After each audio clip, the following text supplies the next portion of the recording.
টঙ্গীর তুরাগ নদীর তীরে চলছে সাদপন্থীদের বিশ্ব ইজতেমার দ্বিতীয় পর্বের শেষ মুহূর্তের প্রস্তুতি। কাল শুক্রবার ফজরের নামাজের পর আমবয়ানের মধ্য দিয়ে শুরু হবে দ্বিতীয় পর্বের আনুষ্ঠানিকতা। এরই মধ্যে ভারত, পাকিস্তান সহ বিভিন্ন দেশের মুসল্লিরা আসতে শুরু করেছেন। মুসল্লিদের পারাপারের জন্য তুরাগ নদীর ওপর ভাসমান ব্রিজ নির্মাণ করেছে সেনাবাহিনী ও বিআইডব্লিউটিএ। মুসল্লিদের নিরাপত্তায় যথাযথ ব্যবস্থা নিয়েছে প্রশাসন। কঠোর অবস্থানে থাকবে আইন শৃঙ্খলা বাহিনীও। 16 ফেব্রুয়ারি আখেরি মোনাজাতের মধ্য দিয়ে শেষ হবে 58তম বিশ্ব ইজতেমার শেষ পর্ব।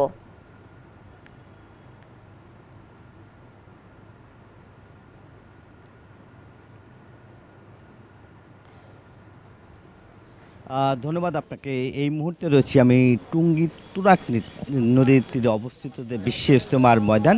আমরা দেখেছি যে প্রায় 300-রও বেশি সিসিটিভি বসানো হয়েছে এবং 7,500 আইন শৃঙ্খলা বাহিনী মোতায়েন রয়েছে এবং সাতপন্থীদের এইবার 58তম যে প্রথম পর্ব এবং যে বিশ্ব ইজতেমার যে প্রস্তুতি পুরাপুরি এখন প্রস্তুত।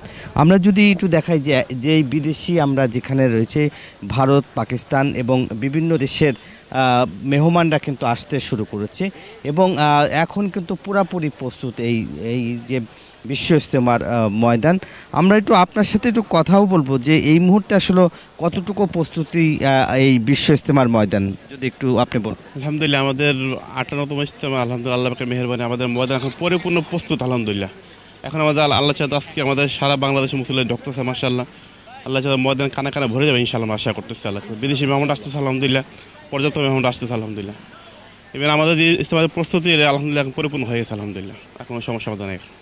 অনেক ধন্যবাদ আপনাকে। এই যেমনটা আসলে বলছেন এবং এবার কিন্তু সর্বোচ্চ নিরাপত্তা জোরদার করা হয়েছে, যেহেতু ধর্মপ্রাণ মুসলমানরা কিন্তু আসতে শুরু করেছে এবং আগামীকালকে ফজর নামাজের মধ্য দিয়েই কিন্তু আমবয়ানের মধ্য দিয়েই কিন্তু শুরু হতে যাচ্ছে এবারের বিশ্ব ইজতেমার সাতপন্থীদের। এবং বলা হচ্ছে যে এবারের যে সাদের যে ছেলে এবং তাদের যে অনুসারীরা তারা কিন্তু যথাসময়ে তারা আসবে এবং যে এবার কিন্তু যে বয়ান রয়েছে এবং সে বয়ানের অনুযায়ী যেই ঝামেলাগুলি ছিল সেগুলো যাতে তাদের নিজেদের মধ্যে যে দ্বন্দ্ব ছিল সেগুলো কিন্তু তারা মিটিয়ে ফেলবে এবং তারা কিন্তু আসলে বলছিলেন যে আল্লাহর কাছে ফরিয়াদ করার জন্য কিন্তু এই ধর্মপ্রাণ মুসলমানরা এই বিশ্ব ইজতেমায় তারা আসতে শুরু করেছে। এই ছিল আমার কাছে বিশ্ব ইজতেমার প্রস্তুতি এবং নিরাপত্তার সর্বশেষ খবর। ফিরে যাচ্ছি স্টুডিওতে তানিয়ার কাছে। নাজমুল, ধন্যবাদ আপনাকে।